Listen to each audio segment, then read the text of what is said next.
So we will be starting with the centrifugal force. What do you understand by the centrifugal force? The centrifugal force, ये हमारे पास centrifugal force जो होती है बच्चे, ये हमारे पास एक pseudo force है बच्चा हमारे पास. This is a pseudo force. This is a pseudo force which is observed, which is observed, which is observed when the आपके पास the system, या फिर आपके पास सिस्टम का मतलब मेरे पास यहाँ पर क्या, frame of reference. Frame of reference, जब हमारे पास फ्रेम ऑफ रेफरेंस ये आपके पास क्या आ जाता है, इज अंडर एक्सेलरेशन. ये हमारे पास अंडर क्या है आ जाएगा, एक एक्सेलरेशन के अंडर आ जाएगा. इसको हम यहाँ पर क्या बोलते हैं, स्यूडो फोर्स बोलते हैं. अगर कोई भी मेरे पास यहाँ पर सिस्टम है, पहले हम इंट्रोडक्शन लेते हैं, जिसका मास कैपिटल एम के जी का, इसके ऊपर अगर मैं छोटा मास स्मॉल एम के जी का रख देता हूँ, स्मॉल एम के जी का रख देता हूँ, और मेरे पास ये जो मास है, ये मास आपके पास कहाँ की तरफ को जाता है, आगे की तरफ, बड़े वाला मास. अगर ये बड़े वाला मास आगे की तरफ को एक्सेलरेट करता है, तो बताओ इस छोटे मास के ऊपर सूडो फोर्स कहाँ की तरफ को लगेगी, जी बताओ. यहाँ पर बताओ बच्चे कि ये सूडो फोर्स आपके पास कहाँ की तरफ को लगेगी, शाबाश बताओ बच्चे, कोई भी बच्चा, इसमें सूडो फोर्स कहाँ की तरफ को लगेगी, बच्चे बताओ शाबाश, बोलो इसमें सूडो फोर्स कहाँ की तरफ को लगेगी, जरा कोशिश करो बच्चे हमारे पास, बोलो कहाँ की तरफ को लगती है. चलो मैं फिर आपको एक एग्जांपल देता हूँ. अगर हमारे पास यहाँ पर एक मास सस्पेंडेड है, ये मास मेरे पास सस्पेंडेड है, और एक ऑब्जर्वर इस मास को अप्रोच करता है with the acceleration of a metre per second square, तो बताओ हमारे पास यहाँ पर इस ऑब्जर्वर के लिए इस मास के ऊपर सूडो फोर्स कहाँ की तरफ को लगेगी, इस ऑब्जर्वर के लिए इस मास के ऊपर सूडो फोर्स कहाँ पे लगेगी, जब ये बैक डायरेक्शन में लगेगी, ये आपके पास एम है. इसी तरीके से इस मास को जब आप आगे एक्सेलरेट करते हो, तो सूडो फोर्स इसके ऊपर बैक डायरेक्शन में लगेगी. तो हमारे पास यहाँ पर इसके ऊपर बैक डायरेक्शन के अंदर क्या लगती है बच्चे, सूडो फोर्स लगती है. हमारे पास ऐसी बहुत सारी एग्जांपल्स हैं और हम कर भी चुके हैं. फॉर एग्जांपल ये हमारे पास एक इंक्लाइंड प्लेन है. अब ये इंक्लाइंड प्लेन के ऊपर एक मास को रखा गया था इस तरीके से, देखना, और ये मास जब आगे एक्सेलरेट करता है तो इस पे सूडो फोर्स कहाँ पे लग जाती है, बताओ जरा, पीछे की तरफ को लग जाती है. हमने किया था और बहुत अच्छे से किया था, हमें पता था. यानी कि हमारे पास सूडो फोर्स हमेशा जो फ्रेम ऑफ रेफरेंस है उसकी एक्सेलरेशन से ऑपोजिट डायरेक्शन में लगती है, उससे हमारे पास ऑपोजिट डायरेक्शन में लगती है. ये तो आ गया पहला कॉन्सेप्ट. नेक्स्ट हमारे पास क्वेश्चन से शुरुआत होती है. Is circular motion and accelerated motion, is circular motion and accelerated motion, क्या ये हमारे पास एक एक्सेलरेटेड मोशन है, आंसर है yes. accelerated motion, the answer is yes, the answer is yes. बिल्कुल हमारे पास इसका आंसर आ जाता है yes. अगर हमारे पास कहीं पर भी कोई सर्कुलर मोशन होगी, उस सर्कुलर मोशन के हिसाब से अगर हम देखते हैं तो ये रहती है बच्चे हमारे पास एक्सेलरेशन, ये हमारे पास यहाँ पर क्या रहती है, एक्सेलरेशन, और ये एक्सेलरेशन वेलोसिटी के हमेशा क्या होती है, परपेंडिकुलर होती है. ये वेलोसिटी के हमेशा आपके पास क्या होती है, परपेंडिकुलर होती है. ये वेलोसिटी के हमेशा परपेंडिकुलर होती है. ब्लैक कलर की लाइन एक्सेलरेशन है और जो रेड कलर की लाइन है वो वेलोसिटी. तो we have acceleration A, velocity, acceleration A, velocity B, acceleration A, और हमारे पास यहाँ पर वेलोसिटी बी आ जाती है. तो हमारे पास आई एम सॉरी, ये थोड़ा सा मैं गलत लिख गया फ्लो के अंदर. एक्सेलरेशन हमारे पास, I am sorry for that, acceleration A flow में थोड़ा कई बार टीचर थोड़ी सी मिस्टेक कर जाता है. So this is the velocity. Yes, it is an accelerated motion. ये हमारे पास बिल्कुल एक्सेलरेटेड मोशन है हमारे पास. और इस वजह से हमारे पास अगर देखा जाए तो नेक्स्ट हमारे पास क्या आ जाएगी, देयरफॉर एन ऑब्जर्वर, अगर कोई ऑब्जर्वर एक्सेलरेटेड फ्रेम में होता है, an observer in accelerated frame experience या ऑब्जर्व्स, एक ऑब्जर्वर अगर एक्सेलरेटेड फ्रेम में आता है तो हमारे पास ऑब्जर्वर क्या ऑब्जर्व करता है. तो ऑब्जर्वर आपके पास क्या ऑब्जर्व करता है, बताओ शाबाश. द ऑब्जर्वर ऑब्जर्व्स, तो आंसर है स्यूडो फोर्स. तो आंसर है स्यूडो फोर्स. वो स्यूडो फोर्स को ऑब्जर्व करता है, लेकिन उसके लिए ऑब्जर्वर को खुद किस में आना पड़ता है, आपके पास एक्सेलरेशन. ये एक्सेलरेशन में आता है तो ये अपने आसपास की चीजों के अंदर क्या ऑब्जर्व करता है, ये ऑब्जर्व करता है कि इनके ऊपर क्या लग रही है, आपके पास एक स्यूडो फोर्स, इनके ऊपर स्यूडो फोर्स लग रही है. बिल्कुल ये बात हमें यहाँ पर पता होनी चाहिए. अब आगे चलते हैं. आगे अगर हम बात करें यहाँ पर कि ऑब्जर्वर स्यूडो फोर्स किस डायरेक्शन में ऑब्जर्व करते हैं, दे ऑब्जर्वर, जो हमारे पास ऑब्जर्वर है, observe the pseudo force, observe the pseudo force, observe the pseudo force, pseudo force in which direction, बताओ शाबाश, इन which direction, in which motion, कहां पर आप बोलोगे, तो हमारे पास आंसर इसका आ जाएगा in opposite direction of its own acceleration, in opposite 180 degree direction of its own acceleration. मतलब कि अपनी एक्सेलरेशन से ये 180 डिग्री ऑपोजिट डायरेक्शन के अंदर क्या करता है बच्चे, ये स्यूडो फोर्स को ऑब्जर्व करता है. Next one, what is the magnitude of pseudo force, what is the magnitude of pseudo force, अगर बात की जाए तो what is the magnitude of pseudo force, क्या जवाब दोगे आप इसका, बताओ शाबाश. What is the magnitude of pseudo force, क्या जवाब दोगे आप इसका. तो इसका आंसर सिंपल सा है, जो स्यूडो फोर्स होती है हमारे पास, this is given by mass, जिसको हम ऑब्जर्व कर रहे हैं, मल्टीप्लाइड बाय एक्सेलरेशन. और ये एक्सेलरेशन किसकी होती है, ऑब्जर्वर. ये एक्सेलरेशन हमारे पास ऑब्जर्वर की. अब बात करते हैं हमारे पास यहाँ पर स्यूडो फोर्स. स्यूडो फोर्स की अब हम बात यहाँ पर करते हैं कि स्यूडो फोर्स हमारे पास जो चीजें हमको जैसी नजर आ रही हैं उसको हेल्प करता है अंडरस्टैंड करने. So next is in this circular motion, focus करते रहना. अब मैं स्लाइड तभी चेंज करूंगा जब आप मुझे बोलोगे कि सर स्लाइड चेंज करेंगे. In this circular motion, observer, जो observer है आपके पास, attached with the circular motion, attached with the circular motion, attached with the circular motion, attached with the circular motion, is under acceleration, is under acceleration. यहां पर मैं लिखता हूं yes और no, तो आप जवाब दीजिए. शाबाश, आप जवाब दोगे तो मैं आगे चलूंगा. जवाब दीजिए, क्या ये बात बिल्कुल सही है. सर्कुलर मोशन के अंदर जो ऑब्जर्वर इस सर्कुलर मोशन के साथ अटैच्ड है, जो खुद भी सर्कुलर मोशन कर रहा है, क्या ये ऑब्जर्वर एक्सेलरेशन की कैटेगरी में आएगा कि मैं भी एक्सेलरेट कर रहा हूं या नहीं आएगा, बताओ शाबाश. यस और नो. यस, बिल्कुल यस, ये बिल्कुल यस, और ये नो, ये under acceleration.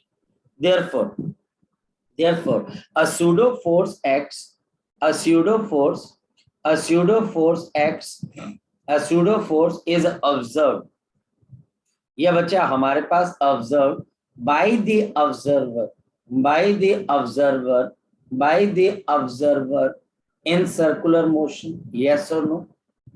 By the observer in this circular motion, yes or no. तो अब बताओ यहाँ पर यस लिखोगे कि नो लिखोगे? शाबाश बताओ क्या लिखोगे? जो ऑब्जर्वर सर्कुलर मोशन में और अंडर एक्सेलरेशन है, तो क्या वो कोई सूडो फोर्स एक्सपीरियंस करेगा, ऑब्जर्व करेगा? यस और नो बताओ शाबाश। Yes sir. Yes sir. Observe करेगा। अब नेक्स्ट पॉइंट हमारे पास क्या आ जाती है, जो कि हमारे पास फंडामेंटल है, और वो ये आपके पास है कि अगर मेरे पास कोई सर्कुलर मोशन हो रहा है, ये मान लिया जाए कि मेरे पास एक सर्कुलर मोशन हो रहा है, और इस सर्कुलर मोशन के अंदर ये हमारे पास सेंटर है, और ऑब्जर्वर हमारे पास यहाँ कहीं पर बैठा हुआ, ये ऑब्जर्वर है आपके पास, ये अंडर एक्सेलरेशन, और ये हमारे पास इसका सेंट्रल पॉइंट आ गया, ये सेंट्रल पॉइंट आ गया, ये हमारे पास इसका सेंटर आ गया O, और ये हमारे पास इसका रेडियस आ गया R। अब ये मेरे पास अगर ऑब्जर्वर है, तो इसके ऊपर स्यूडो फोर्स कहाँ की तरफ को लगेगी? बताओ कहाँ की तरफ को लगेगी? इसके ऊपर स्यूडो फोर्स लग जाएगी बाहर की तरफ। बाहर की तरफ क्यों लगती है जरा देखें, क्योंकि सूडो फोर्स के लिए हमने क्या बात बोली थी कि ऑब्जर्वर सूडो फोर्स किस डायरेक्शन में देखता है? The 180 direction 180 degree on acceleration. तो हमारे पास यहाँ पर जब ये ऑब्जर्वर एक्सेलरेट कर रहा है, तो इसकी एक्सेलरेशन तो अंदर थी, तो ये सूडो फोर्स कहाँ की तरफ को ऑब्जर्व करेगा? बाहर की। ये आप सूडो फोर्स ऑब्जर्व करेगा आपके पास बाहर की तरफ, और ये सूडो फोर्स का नाम अब आपके पास क्या पड़ जाएगा? शाबाश बताओ, सेंट्रीफ्यूगल फोर्स। यही हमारे पास यहाँ पर सेंट्रीफ्यूगल फोर्स है। लेकिन ध्यान रखना, ये सूडो फोर्स कौन ऑब्जर्व करेगा आपके पास? ये वाला पर्सन जो ऑब्जर्वर, ये अगर आप सर्कुलर मोशन में जाते हो, सपोज के आप किसी झूले में बैठे हो, आप किसी गाड़ी में बैठे हो और गाड़ी सर्कुलर टर्न लेती हो, उस केस में बताओ आपकी गाड़ी आपको कहां पर थ्रो करने की कोशिश करती है? शाबाश बताओ, आपकी गाड़ी आपको कहां पर थ्रो करने की कोशिश करती है? शाबाश बताओ। जैसे गाड़ी टर्न लेती है, तो आपकी गाड़ी आपको सर्कुलर मोशन से बाहर फेंकने की कोशिश करती है कि सर्कुलर मोशन के सेंटर पे आने की कोशिश करती है? बताओ जरा मुझे। अगर एक गाड़ी बाहर फेंकने की कोशिश करती है और आपको ऐसा लगता है कि कोई फोर्स है जो आपको बाहर की तरफ को धक्का देती, और आपकी बॉडी उस गाड़ी की जो वॉल्स हैं, गाड़ी के बच्चे जो दीवारें हैं, उस पे जाकर बच्चे आपके पास चिपकने की कोशिश, मतलब कि उसके ऊपर जाकर आप अटैच होने की कोशिश करते हैं, उसमें बच्चे आपको धक्का लगता है और आप एक साइड पे जाने की क्या करते हो बच्चे? कोशिश करते हो, आप एक तरफ जाने की कोशिश करते हो। तो ये हमारे पास यहाँ पर क्या आ जाती है बच्चे? सूडो फोर्स आ जाती है। सूडो फोर्स, इस सूडो फोर्स के आपके पास बच्चे ऑब्जर्वेशंस क्या है? जैसे कि टेकिंग शार्प टर्न्स, अगर आप बिल्कुल शार्प टर्न्स लेते हो, टेकिंग दिस शार्प टर्न्स, अगर आप एक शार्प टर्न लेते हो बच्चे, then you are thrown upward, या सॉरी अपवर्ड बोल रहा हूं, outward, you are thrown outward, not upward, outward. You are thrown outward, away from the center, away from the center, away from the center, away from the center, by the centrifugal force, by the centrifugal force। यहाँ पर आप centrifugal force जो कि pseudo force है, उसकी वजह से आपको बाहर की तरफ को धक्का लगता है, आपको ये बाहर की तरफ को लगता है। नंबर 2 बच्चे, the direction of centrifugal force is away from the centre, the direction of the centrifugal force, the direction of the centrifugal force as observed by person in circular motion, the person in circular motion, observer in circular motion, person in circular motion, circular motion is away from the center, is away from the center, away from the center, away from the center। अब मैं ये slide तभी हटाऊंगा जब आप बोलोगे yes sir, हमको ये बात समझ में आ चुकी है, अब आप नेक्स्ट पॉइंट पर चलें। शाबाश। जैसे आप बोलोगे हाँ या ना तो मैं उसके हिसाब से आगे की तरफ को चलूंगा। शाबाश, बताओ। एक बार दोबारा समझा दो बताओ क्या समझना है इसके अंदर से। Sir. First point. First, second या third point? First. Circular motion वाला, सबसे टॉप वाला। Taking the sharp turns you are throwing outward. गाड़ी में कभी ट्रेवल किए हो बच्चे? Yes sir. और गाड़ी के ऊपर जब मोड़ आता है, जब आप किसी जगह पे आपकी गाड़ी शार्प टर्न लेती है, तो बताओ आप उस वक्त आपकी जो बॉडी होती है वो गाड़ी के अंदर रहना चाहती है या गाड़ी से बच्चे आप बाहर की तरफ को जाने की कोशिश करती है? गाड़ी से बाहर जाने की तरफ। हालांकि आप जहां पर दरवाजा होता है गाड़ी का, उस तरफ जाकर आपकी बॉडी जो है प्रेस होने लग जाती है। कभी ऑब्जर्व किया इस चीज को आपने? कभी ऑब्जर्व किया बच्चे आपने इस चीज को? Yes sir. आपने ऑब्जर्व किया होगा कि जैसे आप वॉशिंग मशीन को ऑन करते हो तो पानी कहाँ की तरफ को जाने की कोशिश करता है? पानी अंदर आने की कोशिश करता है कि बाहर जाने की कोशिश करता है? बाहर जाने की कोशिश करता जब है। आप मिक्सी चलाते हो तो क्या होता है? जब आप मिक्सी चलाते हो तो अंदर के जितना भी मटेरियल या मैटर होता है वो अंदर गिरने की कोशिश करता है कि बाहर बाहर।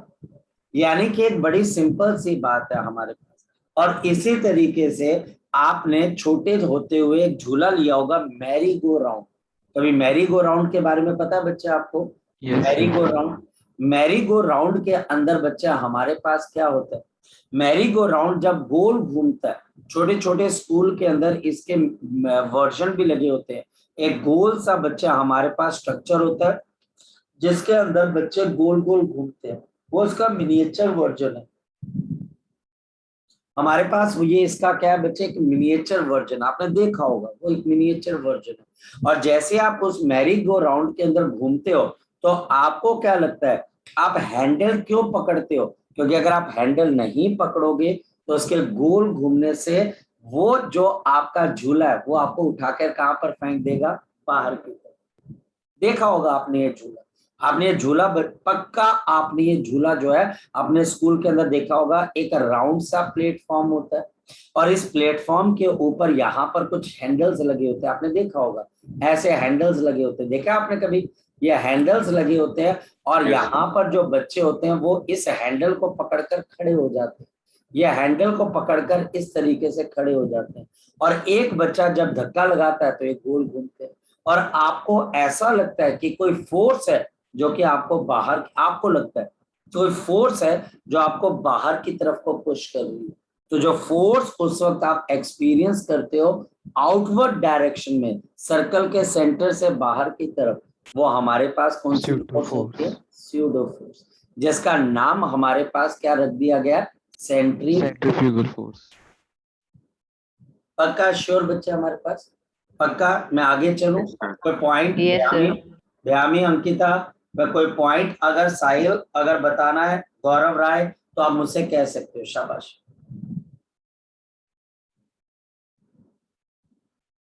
मैं चल रहा हूं आगे फिर। चलिए, सो अब हमारे पास यहाँ पर नेक्स्ट पॉइंट क्या आ जाता है? सेंट्रीफ्यूगल फोर्स हमको पता लगता है। So next is the magnitude of the centripetal force. magnitude of the centrifugal force, the magnitude of the centrifugal force, the magnitude of the centrifugal force, magnitude of the centrifugal force। याद रखना centrifugal force भी क्या होगी? Mass into acceleration. और जो observer की acceleration है वो मेरे पास है v²/r और हमारे पास यहाँ पर mr इंटू ओमेगा स्क्वायर, जहां पर r सर्कुलर मोशन का आपके पास क्या है? रेडियस है। जहां पर r सर्कुलर मोशन का मेरे पास यहाँ पर रेडियस है, ये सर्कुलर मोशन का मेरे पास यहाँ पर रेडियस है। और सेंट्रीफ्यूगल फोर्स इस मास के ऊपर कहाँ की तरफ को लगती है?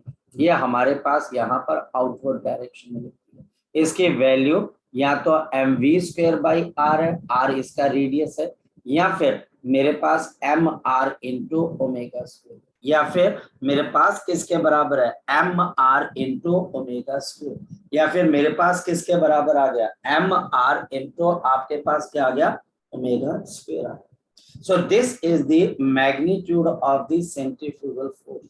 ये हमारे पास मैग्नीट्यूड है सेंट्रीफ्यूगल फोर्स। अब मैं आपके साथ बहुत इंपॉर्टेंट डिस्कशंस करने वाला हूं। नेक्स्ट इज दे आपके पास यहाँ पर फीचर्स, दे फीचर्स, और फीचर्स का मतलब है आपके पास misconception, misconception and the concept, misconception and the concepts and the concepts of centrifugal force।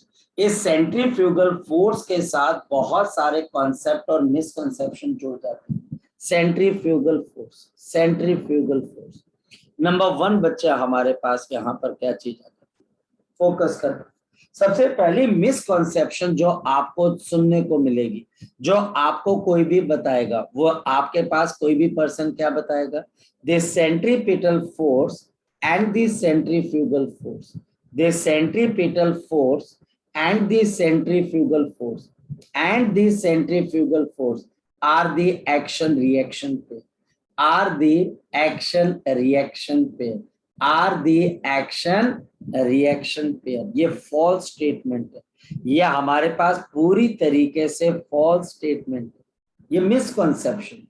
और बच्चा बोलता है कि ये क्यों मिसकॉन्सेप्शन है, तो मैं इसका जवाब देता हूं, because action and reaction, the action and reaction cannot act on same body, cannot act on same body, cannot act on same body, ये तो हमें पता है, cannot act on the same body. ये बिल्कुल भी हमारे पास सेम बॉडी के ऊपर एक्ट नहीं कर सकते, ये बिल्कुल भी हमारे पास सेम बॉडी पे एक्ट नहीं कर सकते। ये पहली मिसकॉन्सेप्शन है जो आप बहुत बच्चों में देखेंगे भी, और इनफैक्ट आप कई ऐसे पर्संस के साथ भी ये चीजों को देखोगे जिन पर्संस से आप शायद से नॉलेज रिसीव कर रहे हो, वहां पर भी इनके साथ भी मिसकॉन्सेप्शन आ जाती है। अगर देखा जाए तो इस बोला जाता है ये मास जो सर्कुलर मोशन कर रहा है, इस पे सेंट्रीपिटल फोर्स अंदर लग रही है, इसको एक्शन माना जाएगा, और बाहर वाली को क्या माना जाएगा, आपके पास रिएक्शन माना जाएगा। ये हमारे पास यहाँ पर बोला जाएगा कि सेंट्रीपिटल फोर्स है, और यहाँ पर आपके पास बाहर की तरफ कौन सी फोर्स लग रही है, सेंट्रीफ्यूगल फोर्स। हाँ, और बोला जाता है कि ये एक्शन भी हो रहा है बॉडी पे अंदर, और इसका रिएक्शन है सेंट्रीफ्यूगल फोर्स। ये बिल्कुल सरासर बकवास चीज है, ऐसा हो ही नहीं सकता, क्योंकि एक्शन और रिएक्शन दोनों सेम मास के ऊपर सेम बॉडी पे एक्ट नहीं करते। अगर एक्शन, मेरे पास अगर कोई दीवार है, अगर एक्शन इस बॉल के ऊपर होगा तो ये बदले में इस दीवार को क्या देगी बच्चे, एक रिएक्शन। तो ये सेम बॉडी पे तो लग ही नहीं सकता, तो इस सेम बॉडी के ऊपर सेंट्रीपिटल फोर्स भी लग रही है और सेंट्रीफ्यूगल फोर्स भी लग रही है। ये बहुत बड़ी बकवास है, ये मिसकंसेप्शन, ये हमारे पास मिसकंसेप्शन है, इस बात को ध्यान में रखना। नेक्स्ट कॉन्सेप्ट हमारे पास, नेक्स्ट सेकंड वन। अब ये हमारे पास बहुत इंपॉर्टेंट कॉन्सेप्ट, ये कंपैरिजन भी है हमारे पास, ध्यान रखना। और वो ये बच्चा हमारे पास, यू कैन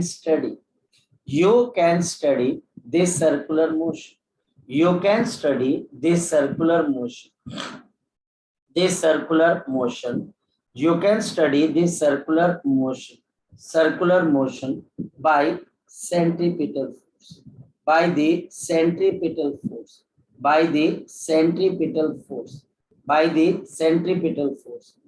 अब सेंट्रीपिटल फोर्स से कैसे हम इसको यहां पर करते हैं, या फिर by centrifugal force, by centrifugal force. लेकिन मैं यहां पर इंपॉर्टेंट चीज क्या बोल रहा हूं, और, या फिर मैं यहां पर बोल रहा हूं और, ये बहुत इंपॉर्टेंट है, या तो आप सेंट्रीपिटल से पढ़ोगे या सेंट्रीफ्यूगल से पढ़ोगे। आपको एक फ्रेम इसके थ्रू देखना पड़ेगा, सिर्फ एक फ्रेम, आप दोनों फ्रेम से यहां पर काम नहीं कर सकते, इस बात का ध्यान रखना। अगर आप दोनों फ्रेम से काम करोगे तो आपका क्वेश्चन का आंसर कभी नहीं आएगा। तो और पहले तो आपने जजमेंट करना, centripetal force, for centripetal force observer आपके पास आउटसाइड ऑफ सर्कुलर मोशन हो, outside of the circular motion, outside of the circular motion, आपका ऑब्जर्वर सर्कुलर मोशन के बाहर बैठेगा। यहां पर the observer sits in the circular motion. जो ऑब्जर्वर है वो खुद सर्कुलर मोशन के साथ बैठेगा, यानी कि वो खुद सर्कुलर मोशन को शेयर कर रहा होगा। और यहाँ पर ऑब्जर्वर ग्राउंड के ऊपर बैठा हुआ, ये सर्कुलर मोशन का पार्ट ही नहीं है, आउटसाइड। यहाँ पर ये सर्कुलर मोशन का पार्ट नहीं है, not the part of circular motion, not the part of the circular motion. और यहाँ पर हमारे पास क्या आ जाएगा, this is the part of the circular motion. ये हमारे पास किसका पार्ट बन जाएगा, सर्कुलर मोशन का हमारे पास यहाँ पर पार्ट बन जाएगा। ये हमारे पास यहाँ पर सर्कुलर मोशन का पार्ट बन जाएगा, नंबर 1। नंबर 2 हमारे पास यहाँ पर ध्यान से देखो, यहाँ पर हमारे पास we will apply Newton second law of motion. बहुत ध्यान से समझो, Newton second law of motion हम यहाँ पर अप्लाई करेंगे इस फ्रेम में। हम इसमें न्यूटन का सेकेंड लॉ अप्लाई करेंगे to understand the circular motion. और न्यूटन का सेकेंड लॉ क्या बोलता है कि हमारे पास कोई भी अनबैलेंस्ड फोर्स जो होती है, हमारे पास अगर कोई भी unbalanced force perpendicular to the velocity, ये हमारे पास एंड टुवर्ड्स द सेंटर, और जो सेंटर की तरफ को लग रही है, टुवर्ड्स सेंटर लग रही है, उसी को हम किसके बराबर मानते हैं, उसी को हम किसके बराबर मानते हैं, सेंट्रीपिटल फोर्स, mv²/r, या फिर m इंटू आर इंटू आपके पास omega square, m into R into omega square. ये हमारे पास न्यूटन सेकेंड लॉ को हम अप्लाई करते हैं। सेंट्रीफ्यूगल फोर्स के अंदर हम न्यूटन का फर्स्ट लॉ लगाएंगे, यानी कि हम उस वक्त न्यूटन के फर्स्ट लॉ को अप्लाई करेंगे और हम नेट फोर्स को क्या करने की कोशिश करेंगे, यहाँ पर जीरो करने की कोशिश करेंगे। और सेंट्रीफ्यूगल फोर्स इसमें हमारे पास हेल्प करेगी। कैसे, क्योंकि ये सेंट्रीफ्यूगल फोर्स कहाँ की तरफ को एक्ट करेगी, जरा बताओ। सेंट्रीफ्यूगल फोर्स हमारे पास कहाँ पर एक्ट करेगी, या हमारे पास आउटवर्ड डायरेक्शन के अंदर। सेंट्रीफ्यूगल फोर्स हमारे पास आउटवर्ड डायरेक्शन में एक्ट करेगी, ताकि नेट फोर्स हमारे पास क्या हो जाए, जीरो हो जाए। ये कॉन्सेप्ट है। दो अलग अलग ऑब्जर्वर हमारे पास अलग अलग फोर्सेस को देखेंगे। नंबर 1 ध्यान रखना, दो अलग अलग ऑब्जर्वर अलग अलग फोर्सेस को देखेंगे। इस बात का ध्यान रखना बच्चों, इस बात का ध्यान रखना। आप दोनों फ्रेम से काम मत करना। आप अजय देवगन नहीं हो कि आप दो घोड़ों पे, दो गाड़ियों पे, दो मोटरसाइकिल के ऊपर सवार हो जाए। आप पहले डिसाइड करना मैंने इस सर्कुलर मोशन को किस हिसाब से देखना, या टीचर तुम्हें बताएगा किस हिसाब से देखना है, फिर आपने उस मोशन को करके बताना। मैं एग्जांपल देता हूं, फोकस करना बहुत इंपॉर्टेंट। मेरे पास यहाँ पर इस तरीके से एक रस्सी लगी हुई है एक पोल के साथ, या हमारे पास एक पोल के साथ बच्चे आपके पास एक रस्सी लगी हुई है ऐसे, और हमारे पास यहाँ पर ये मास आपके लिए इस तरीके से ये ऐसे, ध्यान से देखो। इस पर्टिकुलर चीज को हमारे पास एक पर्सन यहाँ पर खड़े होकर देख रहा है ऑन ग्राउंड।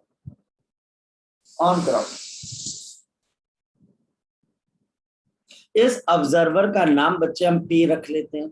यहाँ पर रेडियस मेरे पास R के बराबर है, और अगर हम इस पर्सन से बोलते हैं कि भाई इसके साथ हो क्या रहा है, तो ये पर्सन बोलेगा भाई इसके ऊपर टेंशन T लग रही है जो कि अनबैलेंस है, क्योंकि इस पर्सन को क्या नजर आएगा कि आपकी मोशन कर्व है, तो ये बोलेगा यार अगर आपकी मोशन कर्व है तो इसका मतलब आपके ऊपर नेट फोर्स क्या होनी चाहिए, नॉन जीरो। सो इस वजह से ये का अनबैलेंस्ड फोर्स देखेगा टेंशन T, और इसके हिसाब से न्यूटन का second law T minus zero support minus oppose is equal to mass into आपके पास एक्सेलरेशन।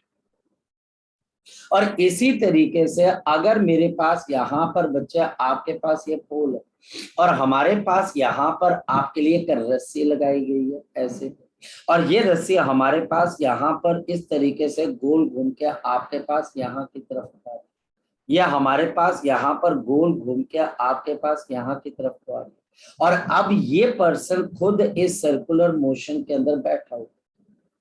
अब ये पर्सन को ऐसा लगेगा कि कोई एक ऐसी फोर्स है जो फोर्स आपके इस पत्थर को बाहर फेंकना चाहती है। ये ऑब्जर्वर जब एक्सेलरेट करेगा तो ये अंदर की तरफ टेंशन टी देखेगा और बाहर की तरफ कौन सी फोर्स देखेगा, सेंट्रीफ्यूगल फोर्स mv²/r, जहां पर ये अपनी एक्सेलरेशन को हर बॉडी के अंदर ऑब्जर्व करेगा। और इस पर्सन के हिसाब से ऐसा है कि कोई एक फोर्स है जो इस पत्थर को बाहर खींचना चाहती है। जैसे ये पत्थर बाहर चला जाता है अंदर क्या डेवलप हो जाती है, टेंशन, रस्सी स्ट्रेच हो जाती है, इसमें टेंशन टी डेवलप हो जाती है और ये पत्थर बड़े आराम से घूम गया। अगर हम इस पर्सन की माने तो ये बोलेगा tension T is equal to mv²/r।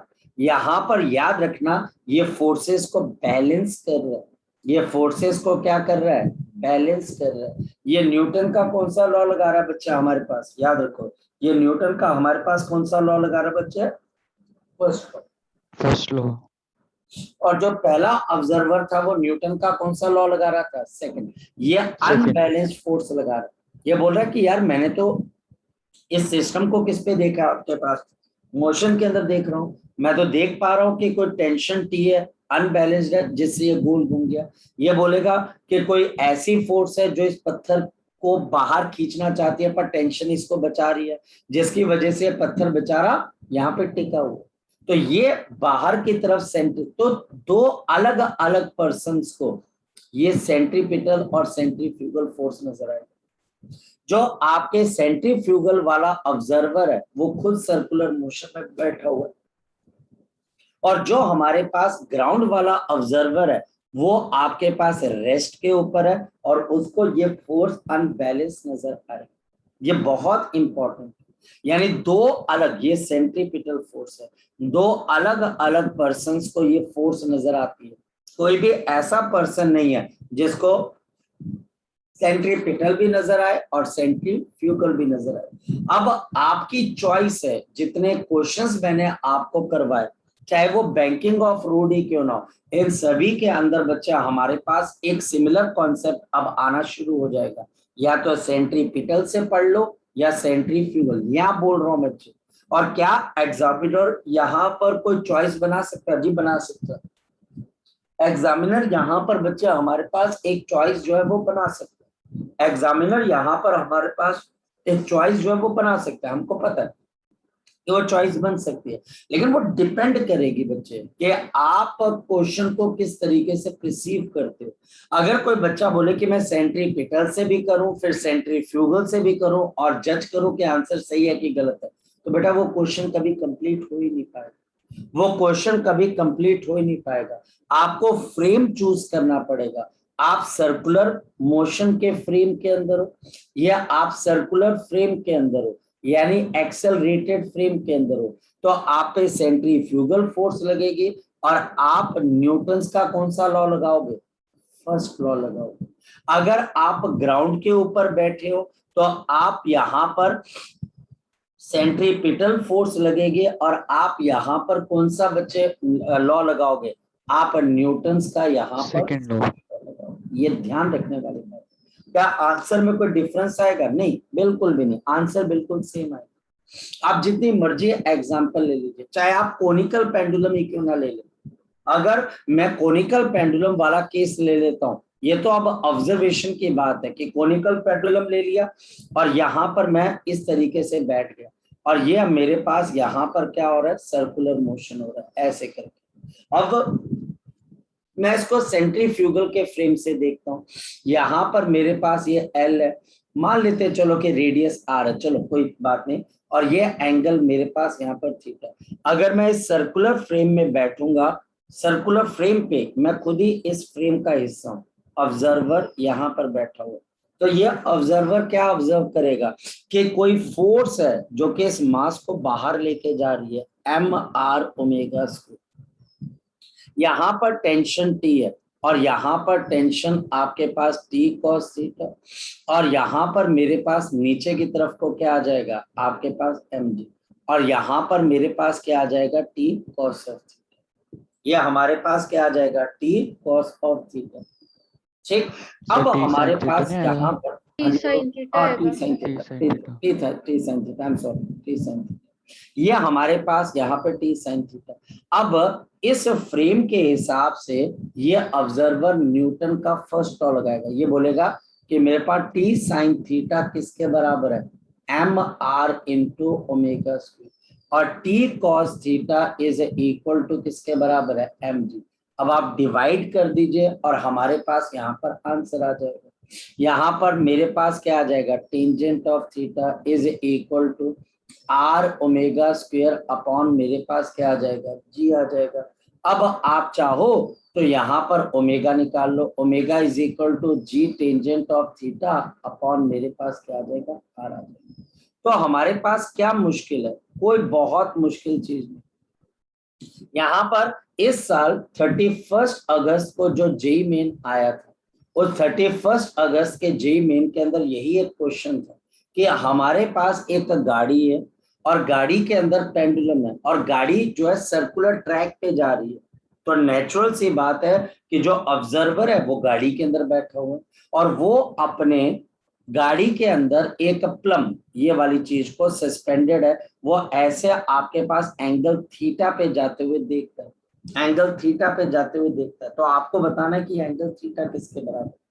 31 अगस्त के अंदर बच्चे क्वेश्चन था कि हमारे पास यहाँ पर एक सर्कुलर टर्न है, इस सर्कुलर टर्न के अंदर बच्चा हमारे पास इस तरीके से एक गाड़ी क्या कर रही है आपके पास, ये मूव कर रही है, ये गाड़ी हमारे पास यहाँ पर क्या कर रही है आपके पास, मूव कर रही है, ये गाड़ी बच्चा हमारे पास यहाँ पर क्या कर रही है, मूव कर रही है।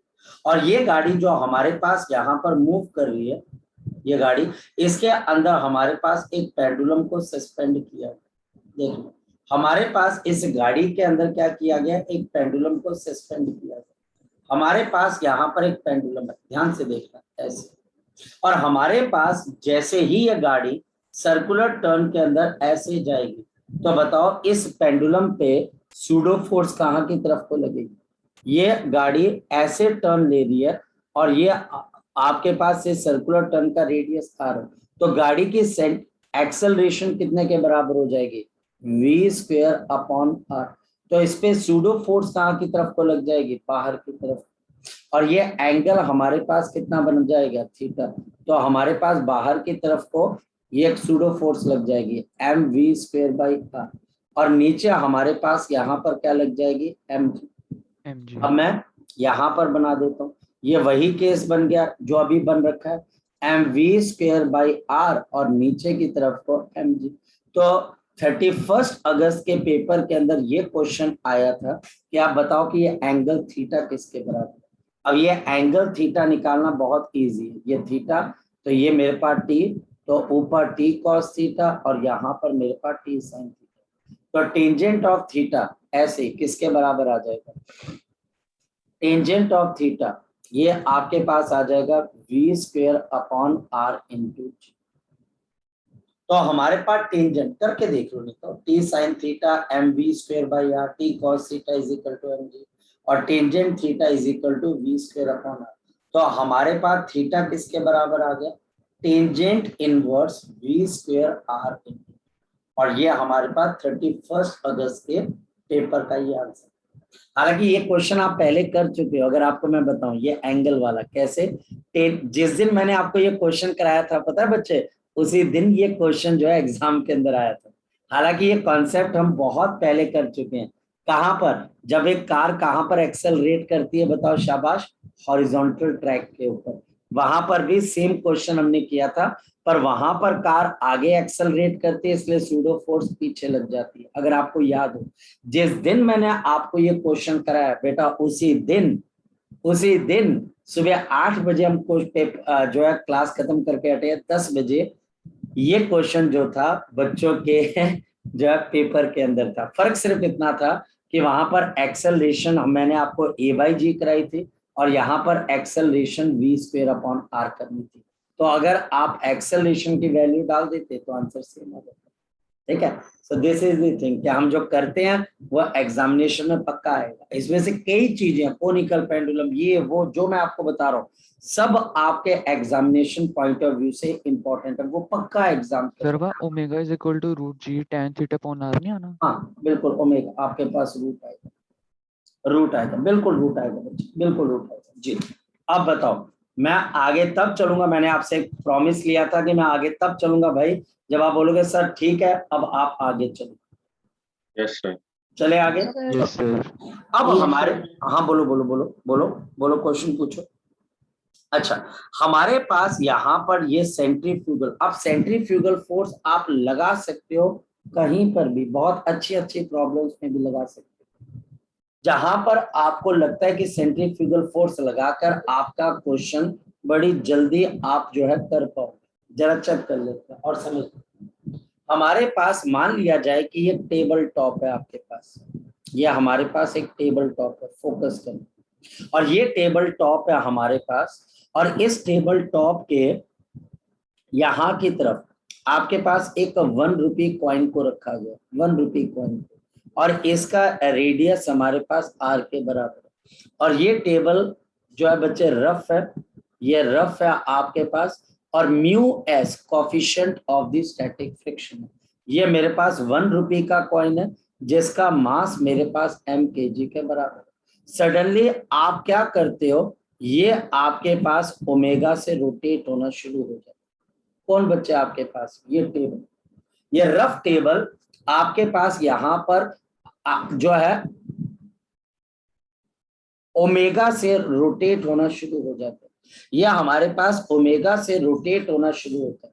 लेकिन आपका जो 1 रुपये कॉइन है बच्चे, द 1 रुपये कॉइन, द 1 रुपये कॉइन, जो 1 रुपये कॉइन है इज रोटेटिंग, ये हमारे पास रोटेट कर रहा है, रोटेटिंग एट बच्चे आपके पास fixed position, fixed position, at the fixed position, ये बच्चा हमारे पास फिक्स्ड पोजीशन के साथ क्या कर रहा है, रोटेट कर रहा है, विदाउट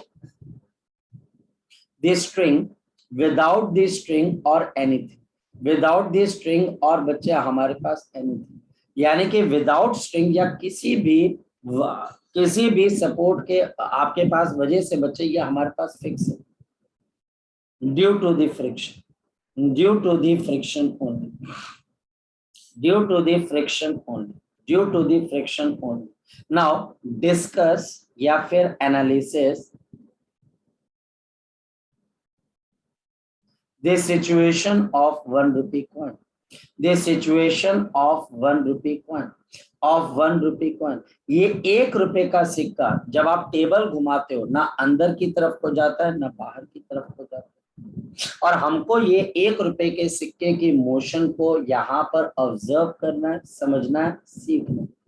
ये ऐसा कैसे हो सकता है कि फ्रिक्शन की वजह से ये रोटेट कर जाए, क्या कोई फोर्स इसको बाहर की तरफ को लेके जाती है, बिल्कुल लेके जाती है। आज आप ये एक्सपेरिमेंट अपने घर पे भी कर सकते हो, और वो क्या कि आप यहाँ पर टेबल के ऊपर कोई सामान रख दो ऐसे करके, ये 1 रुपये कॉइन है और ये सेंटर ऑफ द टेबल है और ये हमारे पास डिस्टेंस r है, और जैसे आप टेबल को रोटेट करते हो तो बताओ जो सामान है वो बाहर की तरफ को भागता है कि अंदर की तरफ को भागता है, शाबाश बताओ, शाबाश बताओ। कभी आपने ऑब्जर्व किया है कि आप एक टेबल पे बैठे हो और टेबल गोल घूमता है तो आप कहाँ की तरफ को जाते हो, अंदर की तरफ को जाते हो कि बाहर की तरफ को जाते हो, बाहर की तरफ। तो इसका मतलब यहाँ पर सेंट्रीफ्यूगल फोर्स कहाँ पे लगती है, बाहर, और यहाँ पर नॉर्मल रिएक्शन n है, और नीचे हमारे पास यहाँ पर क्या आ गया mg, और हमारे पास अंदर की तरफ क्या कौन सी फोर्स लग जाएगी, फ्रिक्शनल फोर्स μs × n, जो कि इसको बाहर गिरने से बचाएगी, जो कि सेंट्रीफ्यूगल फोर्स को बचा लेगी, जो कि सेंट्रीफ्यूगल फोर्स को बैलेंस कर देगी। और वैसे भी सेंट्रीफ्यूगल फोर्स कहाँ पे लगती है, जहां पर न्यूटन का कौन सा लॉ लगता है, फर्स्ट, जहां पर फोर्सेस एक दूसरे को क्या कर जाती है, बैलेंस। बैलेंस। तो हमारे पास यहाँ पर ये आ गई सेंट्रीफ्यूगल फोर्स और ये हमारे पास फ्रिक्शनल फोर्स, ये इसको बैलेंस कर जाएगी। देयरफॉर यहाँ पर M R omega square is equal to mu S into M. तो M R into omega square mu S into M G, तो यहाँ पर ये कैंसिल हो जाएगा। तो हमारे पास ओमेगा स्क्वायर किसके बराबर है, mu s g upon are. तो ये हमारे पास कितने ओमेगा से रोटेट हो रहा होगा, mu s g upon r. कई बार टीचर रेडियस भी पूछ लेता है, तो radius is mu s g upon omega square. क्या ये रिजल्ट मास के ऊपर डिपेंड कर रहा है, क्या ये रिजल्ट मास के ऊपर डिपेंड कर रहा है, यस और नो? क्या ये रिजल्ट मास के ऊपर डिपेंड कर रहा है, क्या ये रिजल्ट मास के ऊपर नहीं, ये रिजल्ट बिल्कुल भी मास के ऊपर डिपेंड नहीं कर। तो अब क्या मैं इस क्वेश्चन को सेंट्रीपिटल से कर सकता था, बिल्कुल। उसके अंदर मैं क्या बोलता कि ये म्यू एस एन की फ्रिक्शनल फोर्स एक अनबैलेंस्ड फोर्स है और ये किसका कॉज है, आपके पास सेंट्रीपिटल फोर्स का। सेम आंसर आता। देखो आपको फ्रेम चूज करना पड़ेगा। इस वक्त जो ऑब्जर्वर है वो कौन से फ्रेम के अंदर है, सर्कुलर फ्रेम के अंदर। इस वजह से वो इस पर्टिकुलर 1 रुपए के कॉइन के ऊपर कौन सी फोर्स को ऑब्जर्व करेगा, सेंट्रीफ्यूगल। एक ऐसी फोर्स जो कॉइन को बाहर धकेलना चाहती, जो बाहर की तरफ को धक्का देना चाहती। ठीक, सो हमारे पास यहाँ पर ये सेंट्रीफ्यूगल का केस, और मैक्सिमम बच्चे क्या करते हैं, सेंट्रीफ्यूगल फोर्स के केसेस को पढ़ लेते हैं, लेकिन एक तो प्रॉब्लम एक्शन रिएक्शन पेयर की लेके आ जाते हैं वो कि यार एक्शन हो रहा है तो बदले में आपको रिएक्शन भी चाहिए। दूसरे, वो बड़ी जल्दी फ्रेम को चूज करने लग जाते हैं, मतलब कि मैंने अभी सेंट्रीपिटल से किया, अब मैं सेंट्रीफ्यूगल से करूंगा, मैं सेंट्रीफ्यूगल से कर रहा हूं, मैं सेंट्रीपिटल पे चला जाऊं। तो हमारे पास ये सारी की सारी चीजें बच्चों के आंसर्स को गलत कर देती। आपको एक फ्रेम चूज करना है और आंसर आएगा, बिल्कुल 101% बच्चा हमारे पास आंसर आएगा। तो ये हमारे पास सर्कुलर मोशन आज फिनिश होता है। अब हम इसके क्वेश्चंस करेंगे और फिर बच्चे इसके क्वेश्चंस करके आगे की तरफ चीजें करेंगे। बोलो बच्चे। सर मतलब ये है कि अगर हम इसमें अगर सेंट्रीपिटल की भी फोर्स मतलब सेंट्रीपिटल भी लगाते हैं सर, तो मतलब सर तब भी वैल्यू सेम आएगी इसकी। बेटा वैल्यू तो सेम आएगी बच्चे, नेचर है ना, आपके सामने तो बताया मैंने ये चीज। ठीक है सर, सेंट्रीपिटल में फिर अनबैलेंस्ड होगा ना? सेंट्रीपिटल में अनबैलेंस्ड मानी जाती है और centrifugal force Newton first law को लगाता है। स्टेप्स तो सेम है जो करना है ना, बस ये बिल्कुल कि स्टेप सेम है, स्टेप सेम है, स्टेप सेम है। यही तो मिसकॉन्सेप्शन आ जाती है ना बच्चे में। बच्चे को लगता है कि एक एक्शन कर रहा है तो दूसरा क्या कर रहा है, रिएक्शन। अब हम जब इसके क्वेश्चंस करेंगे और थोड़ी क्लैरिटी आ जाएगी, तो तब तक आप इसको पढ़ लीजिएगा। नेक्स्ट टाइम हम सिर्फ क्वेश्चंस करेंगे बच्चे, और फिर बच्चे हम टाइम अगर बचेगा तो हमारा नेक्स्ट चैप्टर तैयार है, वर्क पावर और एनर्जी। तो टेस्ट भी होना है, ठीक है। तो न्यूमेरिकल्स, फिर टेस्ट है, फिर बच्चे वर्क पावर एनर्जी है, ठीक है। तो आप टेस्ट की भी तैयारी स्टार्ट कर दीजिए। कहाँ से टेस्ट होगा, न्यूटन्स लॉज ऑफ मोशन को प्रिपेयर करना स्टार्ट कर दीजिए, ठीक। तो अब टेस्ट की तैयारी, कल पूरा दिन बैठ के जो असाइनमेंट भेजी गई है बच्चे वो सॉल्व होनी चाहिए। कल पूरा दिन आपने असाइनमेंट करनी है जो मैंने भेजी हुई है न्यूटन लॉ ऑफ मोशन की।